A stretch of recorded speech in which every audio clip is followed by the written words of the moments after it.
नमस्कार, आपण पाहतात JN न्यूज. पाहूया सविस्तर बातमी.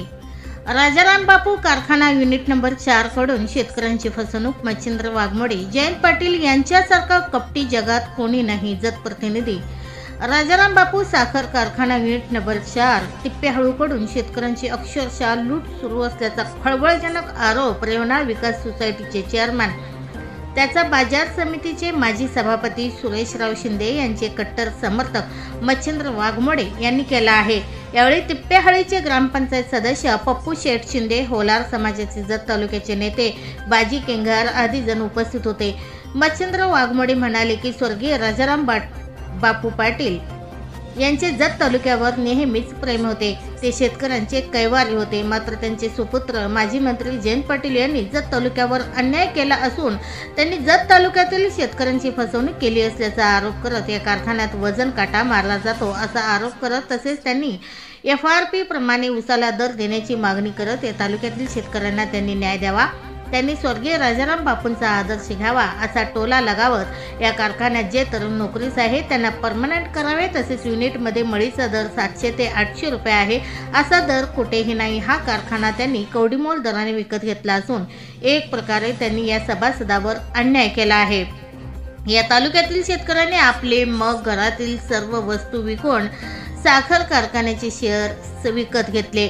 त्यांनी सभासदांना न्याय द्यावा. त्याचबरोबर राष्ट्रवादी काँग्रेस शरद पवार गट पक्षाची त्यांनी वाट लावली असून प्रदेशाध्यक्ष जयंत पाटील यांच्यामुळे जिल्ह्यात राष्ट्रवादी काँग्रेस पक्षाची वाताहत झाली आहे. जगात एवढं कोण कपटी नसेल तेवढं कपटी माजी मंत्री तथा प्रदेशाध्यक्ष जयंत पाटील शरद पवार गट आहेत. प्रदेशाध्यक्ष जयंत पाटील यांनी आत्मचिंतन करावे व तालुक्यातील जे शेतकऱ्यांची त्यांच्या कारखान्यामार्फत जे लूट सुरू आहे ते त्यांनी थांबवावे, अन्यथा या तालुक्यातील शेतकरी सभासद गप्प बसणार नाही असा इशारा रेवणा सोसायटीचे चेअरमन मच्छिंद्र वाघमोडे यांनी दिला आहे. नंबर 4 यामध्ये दराबाबत ऊस दराबाबत शेतकऱ्यांची अक्षरशः लूट चालू आहे. वजनाच्या काट्यामध्ये अक्षरशः काटा मारला जातोय. या शेतकऱ्यांना फसवण्याचं काम चालू आहे. जे राजाराम बापूंनी जे जत तालुक्यावर प्रेम दाखवलेलं होतं ते सर्व त्यांच्या सुपुत्राने मातीमोल केलेलं आहे आणि त्याच्या सुपुत्राने या जत तालुक्यावर सर्व अन्याय चालू केलेला आहे. या कारखान्यामध्ये काम करणारं सर्व कामगार परमानेंट केलं पाहिजेत. हे नुसतं फसवण्याचं काम चालू आहे. आज मळीचा दर जो आहे तो जगापेक्षा 700-800 रुपये ओल्या मळीचा दर चालू आहे. 800 रुपये 700 रुपये टन दर हा कुठं जगात सुद्धा जगाच्या पाठीवर कुठेही दर नाही. परंतु राजाराम बापूच्या या युनिट नंबर 4 ना अक्षरशः शेतकऱ्यांना मळीत आणि काटा मारून ऊसामध्ये लुटण्याचं काम चालू केलेलं आहे.